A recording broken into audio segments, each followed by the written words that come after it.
খালেদা জিয়ার নিঃশর্ত মুক্তির দাবিতে আজ রাজধানীর নয়াপল্টনে সমাবেশ করবে বিএনপি। দলটির চেয়ারপারসনের মুক্তির দাবিতে ঘোষিত 3 দিনের কর্মসূচির অংশ হিসেবে এ আয়োজন করা হয়েছে। এরই মধ্যে সমাবেশের সব প্রস্তুতি শেষ হয়েছে। এ বিষয়ে জানাতে নয়াপল্টন থেকে যোগ দিচ্ছেন সহকর্মী সানজিদা প্লাবনী।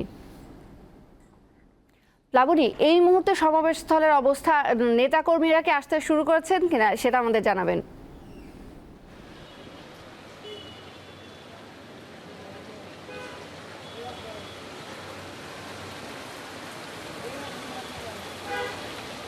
তৌসিয়া, এই মুহূর্তে আসলে আসতে শুরু করেছে ছোট ছোট দল নিয়ে।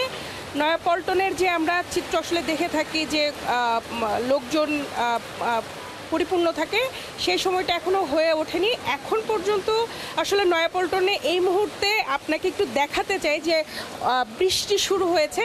নেতাকর্মীরা মঞ্চ তৈরি করছিলেন, সেই মঞ্চের কাজ বৃষ্টির মধ্যে আসলে তারা করছেন।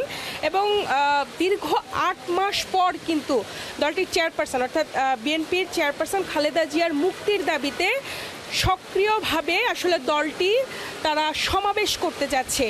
ঢাকা মহানগরী এবং এর আশেপাশের জেলা থেকে নেতাকর্মীদেরকে কিন্তু আসতে বলা হয়েছে।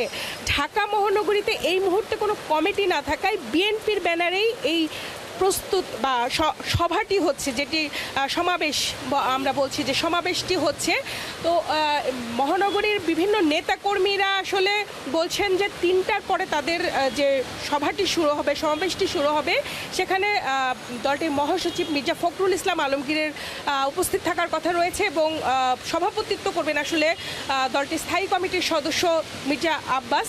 এছাড়াও দলটির কেন্দ্রীয় নেতারা উপস্থিত থাকবেন এবং এখানে যারা এই মুহূর্তে তৃণমূল নেতাকর্মীরা রয়েছেন, আমরা তাদের সাথেও কিন্তু কথা বলেছি। তারা আমাদেরকে যেটা জানিয়েছেন যে এই মুহূর্তে দলের নেতাকর্মীরা কম আসছেন, কিন্তু যখন সভাটি আসলে সমাবেশটি শুরু হয়ে যাবে বা শুরুর কিছুক্ষণ আগে থেকে আসলে নয়াপল্টনে তারা আশা করছেন যে প্রচুর লোকের সমাগম হবে এবং তাদের যে দাবি দলটির চেয়ারপারসনের মুক্তি, নিঃশর্ত মুক্তি এবং বিদেশে চিকিৎসার জন্য তাকে পাঠানোর যে দাবি রয়েছে, তারা এই দাবিসহ তাদের যে নেতাকর্মী রয়েছে, কারাবন্দী রয়েছে, তাদেরও নিঃশর্ত মুক্তির দাবিতে তারা আসলে এই সমাবেশটি করছেন। এবং তারা বলছেন যে এই ধরনের যে সমাবেশ, তাদের যতক্ষণ না তাদের দলটির চাওয়া পাওয়া বা তারা যতক্ষণ না তাদের দাবি আদায় করতে না পারছেন, ততক্ষণ পর্যন্ত তারা এই সভা করে যাবেন। এবং তারা আশা করছেন যে তারা এই সমাবেশ করেই তাদের নেতাকর্মীর মুক্তির মাধ্যমে তারা তাদের আন্দোলন বা সমাবেশ সফল করবেন।